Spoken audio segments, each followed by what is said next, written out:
సునాదస్వరము July 30. వారు కోరిన రేవునకు ఆయన వారిని నడిపించెను. కీర్తనలు 107, 30.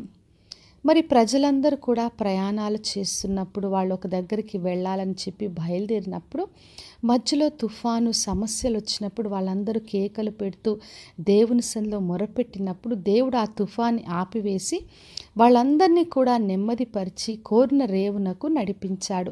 అదే ఈ రోజున వాగ్దానం చేస్తున్నాడు. మన దేవుడు మనము కోరిన రేవునకు ఆయన నడిపిస్తాడు. అంతేకాని ఆ సమస్యల్లో ఆ తుఫాన్లో ముంచివేయడు.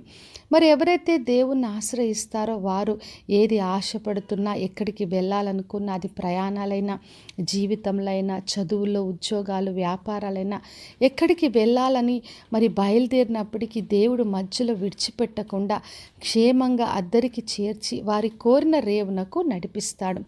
మరి ఇశ్రాయేలు ప్రజల్ని మనం చూసినప్పుడు వాళ్ళందరూ కూడా ఎర్ర సముద్రం దగ్గరికి వచ్చినప్పుడు వాళ్ళు భయపడ్డారు. వెనకాల ఫరో సైన్యం వచ్చింది, మునిగిపోతామనుకున్నారు. కానీ దేవుడు అద్భుత రీతిగా సముద్రంలో త్రోవను కలగచేసి వారందరినీ అద్దరికి చేర్చాడు. మరి వాగ్దాన దేశంలోకి క్షేమంగా నడిపించాడు. మరి మన దేవుడు మనం కోరిన రేవునకు నడిపిస్తాడు, క్షేమంగా తీసుకొని వెళ్తాడు. అంతేకాని మార్గ మధ్యలో మనల్ని ఆ శ్రమలో ముంచివేయడు. మరి మార్కు సువార్త 4:35 నుండి చదివినప్పుడు యేసుక్రీస్తు శిష్యులు మరి దోణిలో ప్రయాణం చేస్తున్నప్పుడు పెద్ద తుఫాన్ వచ్చింది. వాళ్ళు ఎంతగానో భయపడ్డారు. అప్పుడు యేసుక్రీస్తుని వాళ్ళు లేపినప్పుడు ఆయన లేచి మరి అక్కడ గాలిని గద్దించాడు. తర్వాత అంతా నెమ్మదిపరిచి వాళ్ళని క్షేమంగా అద్దరికి చేర్చాడు. మరి మన ప్రభు ఎటువంటి తుఫాన్లున్నా వాటన్నింటినీ కూడా నెమ్మదిపరిచే దేవుడు.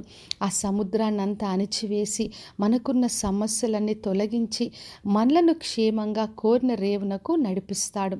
కాబట్టి నా ప్రియ సహోదరి సహోదర, ఈ రోజున ఏ సమస్య ఉన్నా, ఎటువంటి శ్రమ ఉన్నా, ఎటువంటి తుఫాన్లున్నా అధైర్యపడొద్దు. మన ప్రభు అవన్నీ కూడా నెమ్మదిపరిచే దేవుడు. మనం ఏది కోరుతున్నామో అక్కడికి చేరుస్తాడు. మన వాగ్దాన దేశంలోకి నడిపిస్తాడు. అంతేకాని మనల్ని అందులో పడిపోయి మునిగిపోనీయడు.